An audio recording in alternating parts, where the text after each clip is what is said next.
ನಮಸ್ತೆ ಎಲ್ಲರಿಗೂ. ನಾನು ಇವತ್ತು ಶೇಂಗಾ ಹೋಳಿಗೆನ ಮಾಡಿ ತೋರಿಸ್ತಾ ಇದ್ದೀನಿ. ತುಂಬಾ ಟೇಸ್ಟಿಯಾಗಿರುತ್ತೆ, ತುಂಬ ಈಸಿ ಕೂಡ ಮಾಡೋದು, ಆರೋಗ್ಯಕ್ಕೆ ತುಂಬಾ ಒಳ್ಳೆಯದು. ಶೇಂಗಾ ಹೋಳಿಗೆ ಅಥವಾ ಶೇಂಗಾ ಒಬ್ಬಟ್ಟನ್ನು ಮಾಡ್ತಾ ಇದ್ದೀನಿ. ತುಂಬ ಈಸಿ ಇದೆ ಮಾಡೋದು, ಎಲ್ಲರಿಗೂ ಲೈಕ್ ಆಗುತ್ತೆ, ಇಷ್ಟಪಟ್ಟು ತಿಂತಾರೆ, ತುಂಬ ಚೆನ್ನಾಗಿರುತ್ತೆ. ಇದನ್ನು ಒಂದು ತಿಂಗಳು ಇಟ್ಟರು ಏನೂ ಆಗಲ್ಲ, ಒಂದು ತಿಂಗಳು ಸ್ಟೋರ್ ಮಾಡಿ ಇಡ್ಬೋದು ಆರಾಮಾಗಿ, ಏನೂ ಆಗಲ್ಲ. ಟೇಸ್ಟ್ ಮಾತ್ರ ಅದ್ಭುತವಾಗಿರುತ್ತೆ. ಮಾಡೋದು ಸಹ ಅಷ್ಟೇ, ಮೆಥಡು ತುಂಬ ಈಸಿ ಇದೆ ಮಾಡೋದು. ಯಾರು ಬೇಕಾದರೂ ಸುಲಭವಾಗಿ ಮಾಡ್ಬೋದು ಶೇಂಗಾ ಒಬ್ಬಟ್ಟು ಅಥವಾ ಶೇಂಗಾ ಹೋಳ್ಗಿನ. ಬನ್ನಿ ಯಾವ ಥರ ಮಾಡೋದು ಶೇಂಗಾ ಹೋಳ್ಗಿನ ಅಂತ ನೋಡೋಣ. ಇವಾಗ ನೋಡಿ, ನಾನು ಹೋಳಿಗೆ ಮಾಡೋಕ್ಕೋಸ್ಕರ ಮೈದಾ ಹಿಟ್ಟನ್ನು ತೊಗೋತಾ ಇದ್ದೀನಿ.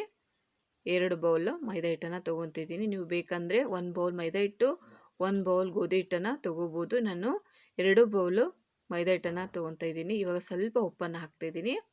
ಉಪ್ಪನ್ನು ಹಾಕಿ ಚೆನ್ನಾಗಿ ಮಿಕ್ಸ್ ಮಾಡಿಕೊಂಡು ಸ್ವಲ್ಪ ಸ್ವಲ್ಪ ನೀರನ್ನು ಹಾಕ್ಕೊಂಡು ನಾದ್ಕೋಬೇಕು. ಇದನ್ನು ತುಂಬ ತೆಳುವಾಗಿ ಅಲ್ಲ, ತುಂಬ ಗಟ್ಟಿಯಾಗಲ್ಲ, ಆ ಥರ ನಾದ್ಕೋಬೇಕು.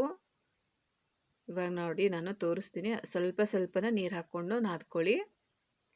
ತುಂಬಾ ಈಸಿ ಶೇಂಗಾ ಹೋಳಿಗೆ ಮಾಡೋದು. ಇದನ್ನು 1 ತಿಂಗಳು ಸ್ಟೋರ್ ಮಾಡಿಟ್ರು ಏನೂ ಆಗಲ್ಲ. ನೋಡಿ ಈ ರೀತಿ ಇರಬೇಕು, ತುಂಬ ಗಟ್ಟಿ ಅಲ್ಲ, ತುಂಬ ತೆಳ್ಳಗೂ ಅಲ್ಲ. ಇವಾಗ ನೋಡಿ ಮೇಲೊಂದು ಸ್ವಲ್ಪ ಎಣ್ಣೆನ ಹಾಕಿ ಕರೆಕ್ಟಾಗಿ ಇದನ್ನು ಎಲ್ಲ ಸೈಡು ಕರೆಕ್ಟಾಗಿ ಇದನ್ನು ಸ್ಪ್ರೆಡ್ ಮಾಡ್ತಾಯಿದ್ದೀನಿ. ನೋಡಿ ಈ ರೀತಿ ಇಟ್ಕೋಬೇಕು. ಎಣ್ಣೆ ಹಚ್ಚಿ ಈ ಥರ ಇಟ್ಕೊಂಡ್ರೆ ಕರೆಕ್ಟಾಗಿ ಅದು ನೆನೆಯುತ್ತೆ. ಇದನ್ನು 1 ಅವರ್ ನೆನೆಸೋಕೆ ಇಡ್ತಾಯಿದ್ದೀನಿ. ಇವಾಗ ನೋಡಿ ನಾನು ಒಂದು ಕಡಾಯಿಗೆ 2 ಬೌಲ್ ಆಗುವಷ್ಟು ಶೇಂಗಾನ ತೊಗೊಂಡಿದ್ದೀನಿ. ಇವು ಆಲ್ರೆಡಿ ಶೇಂಗಾ ಹುರಿದಿರುವಂಥ ಶೇಂಗಾ. ಇವು ಉತ್ತರ ಕರ್ನಾಟಕ ಸೈಡು ಚುಮ್ಮರಿ ಬಟ್ಟೆಯಲ್ಲಿ ಸಿಗುತ್ತೆ ಹುರಿದಿರುವಂಥ ಶೇಂಗಾ. ನಾನು ಹಾಗಾಗಿ ನೋಡಿ ಈ ಥರ ತೆಗೆದ್ರೆ ಸಿಪ್ಪೆ ಬರುತ್ತೆ. ನಾನು ಸ್ವಲ್ಪ ಸಿಪ್ಪೆಯನ್ನು ತೆಗೆದು ಮತ್ತೆ ಸ್ವಲ್ಪ ಹುರಿತಾ ಇದ್ದೀನಿ. ನೋಡಿ, ಚುಮ್ಮರಿ ಬಟ್ಟೆಯಲ್ಲಿ ಇದನ್ನು ಹುರಿದಿರ್ತಾರೆ ಆಲ್ರೆಡಿ, ಆದರೂ ನಾನು ಸ್ವಲ್ಪ ಹುರಿತಾ ಇದ್ದೀನಿ. ನೋಡಿ ಈ ಥರ ಚೆನ್ನಾಗಿ ಹುರ್ಕೊಂಡ್ಬಿಟ್ರೆ ಚೆನ್ನಾಗಾಗುತ್ತೆ. ಇವಾಗ ಮಿಕ್ಸಿ ಜಾರಿಗೆ ಹಾಕ್ತಾಯಿದ್ದೀನಿ. ನೋಡಿ ಹಾಕಿ 2 ರಿಂದ 3 ಏಲಕ್ಕಿ ಬೀಜನ ಹಾಕ್ತಾಯಿದ್ದೀನಿ. ನೋಡಿ ಇದರಲ್ಲಿ ಅದು ಸಣ್ಣಗೆ ಬರುತ್ತೆ, ಹಾಗಾಗಿ ಏಲಕ್ಕಿ ಬೀಜನ ಹಾಕ್ತಾಯಿದ್ದೀನಿ. ಇದನ್ನು ಆದಷ್ಟು ಸಣ್ಣಗೆ ಪೌಡ್ರ್ ಮಾಡಿ ತಗೊಳ್ಳಿ. ನೋಡಿ ಈ ರೀತಿ ಇರಬೇಕು, ಆದಷ್ಟು ಸಣ್ಣಗೆ ಪೌಡ್ರ್ ಮಾಡಿ ತಗೊಳ್ಳಿ. ಇವಾಗ ನೋಡಿ ನಾನು ಒಂದು ಕಡಾಯಿಗೆ ಬೆಲ್ಲವನ್ನು ತೊಗೊತಾ ಇದ್ದೀನಿ, 1 ಬೌಲಷ್ಟು. ಇವಾಗ 2 ಟೀ ಸ್ಪೂನಷ್ಟು ನೀರನ್ನು ಹಾಕ್ತಾಯಿದ್ದೀನಿ. ತುಂಬ ನೀರು ಹಾಕಬಾರ್ದು, ಜಸ್ಟ್ ಇದು ಕರಗಬೇಕಷ್ಟೇ. ಮತ್ತು ಜಾಸ್ತಿ ಇದನ್ನು ಕುದಿಸ್ಕೋಬಾರ್ದು ಬೆಲ್ಲನ, ಜಸ್ಟ್ ಇದು ಬಿಸಿಯಾಗಿ ಬೆಲ್ಲ ಕರಗಬೇಕಷ್ಟೇ, ಜಾಸ್ತಿನೂ ಇದನ್ನು ಪಾಕ ಥರ ಮಾಡ್ಕೋಬಾರ್ದು. ಇವಾಗ ನಾನು ಸ್ಟೋವ್ನ ಆಫ್ ಮಾಡಿದ್ದೀನಿ. ನೋಡಿ ಇಷ್ಟಾದರೆ ಸಾಕು, ಜಸ್ಟ್ ಅದು ನೀರು ಬಿಸಿಯಾಗಿ ಬೆಲ್ಲ ಕರಗಬೇಕಷ್ಟೇ, ತುಂಬ ಪಾಕ ಮಾಡ್ಕೋಕೆ ಹೋಗ್ಬಾರ್ದು. ಈಗ ನೋಡಿ ಈ ರೀತಿ ಇರಬೇಕು, ಇದು ಕರೆಕ್ಟಾಗಿದೆ, ಈ ರೀತಿಯೇ ಮಾಡ್ಕೋಬೇಕು. ಇವಾಗ ನೋಡಿ ನಾನು ಶೇಂಗಾ ಪೌಡ್ರನ್ನ ಹಾಕ್ತಾಯಿದ್ದೀನಿ.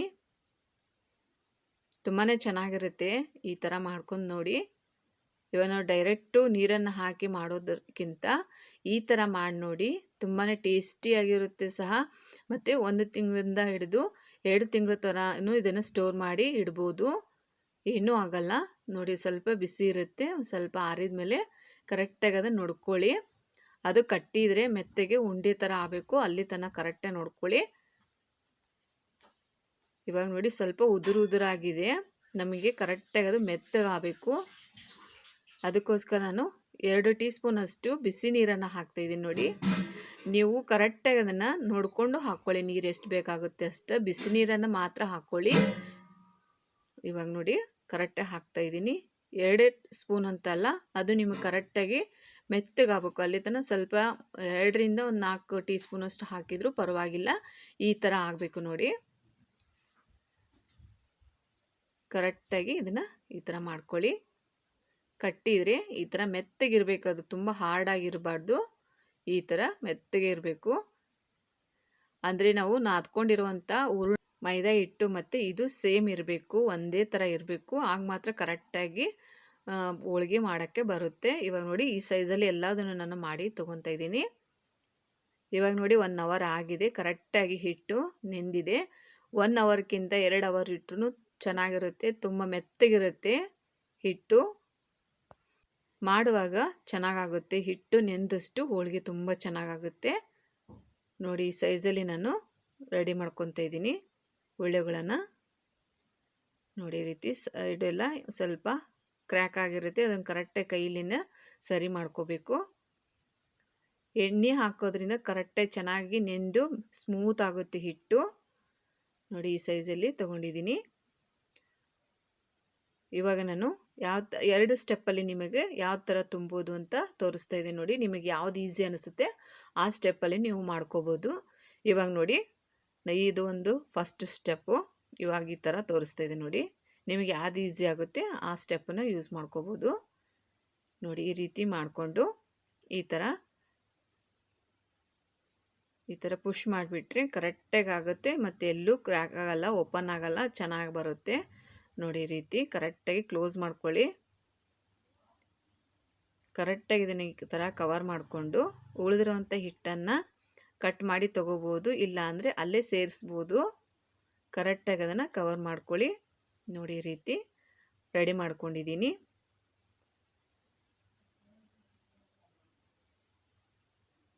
ಕರೆಕ್ಟಾಗಿ ಅದನ್ನು ಕ್ಲೋಸ್ ಮಾಡ್ಕೊಳ್ಳಿ. ಇವಾಗ ಉಳ್ಳೆಗಳನ್ನು ನಾನು ರೆಡಿ ಮಾಡಿ ತೊಗೊಂಡಿದ್ದೀನಿ. ಇನ್ನೊಂದು ಸ್ಟೆಪ್ಪನ್ನು ಫಸ್ಟು ಈ ಹೋಳಿಗೆ ಮಾಡಿದ ನಂತರ ತೋರಿಸ್ತೀನಿ ನಿಮಗೆ ಯಾವ ಥರ ಅಂತ.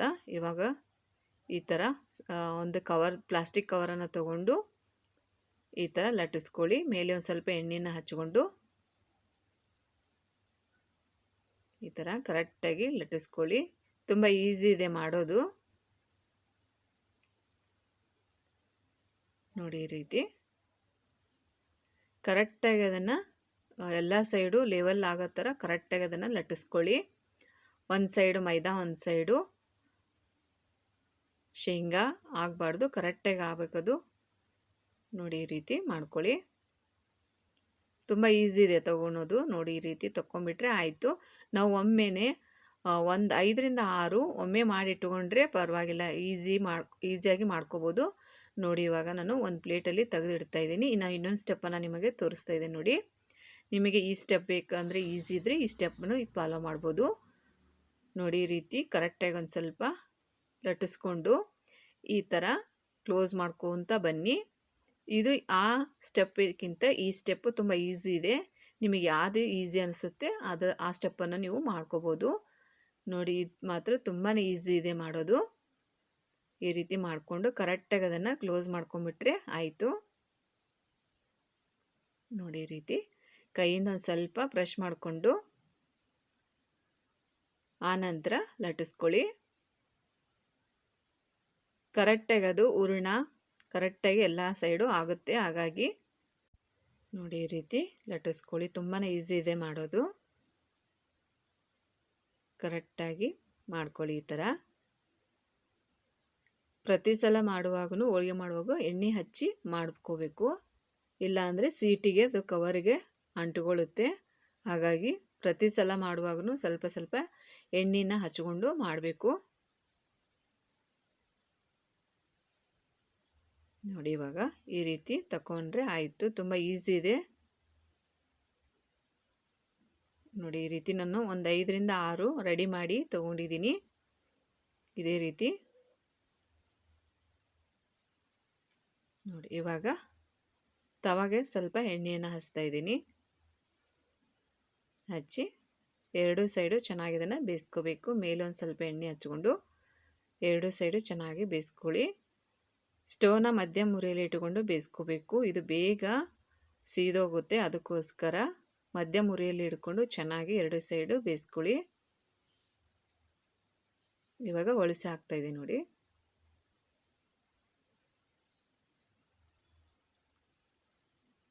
ನೋಡಿ ಶೇಂಗಾ ಆರೋಗ್ಯಕ್ಕೆ ತುಂಬಾ ಒಳ್ಳೆಯದು. ಈ ಥರ ಮನೆಯಲ್ಲಿ ಮಾಡಿಟ್ಕೊಂಡ್ರೆ 1 ತಿಂಗಳು ನಾವು ಸ್ಟೋರ್ ಮಾಡಿಟ್ಕೊಂಡ್ರೆ ಬೇಕಂದಾಗ ತಿನ್ಬೋದು. ಎರಡು ಸೈಡು ಚೆನ್ನಾಗಿ ಇದನ್ನು ಬೇಯಿಸ್ಕೋಬೇಕು. ಸ್ವಲ್ಪ ನಿಧಾನವಾಗಿ ಬೇಯಿಸ್ಕೊಳ್ಳಿ. ಸ್ವಲ್ಪ ದಪ್ಪ ಇರುತ್ತೆ, ಹಾಗಾಗಿ ಚೆನ್ನಾಗಿ ಬೇಯಿಸ್ಕೋಬೇಕು. ನೋಡಿ ಎರಡು ಸೈಡು ಚೆನ್ನಾಗಿ ಈ ಥರ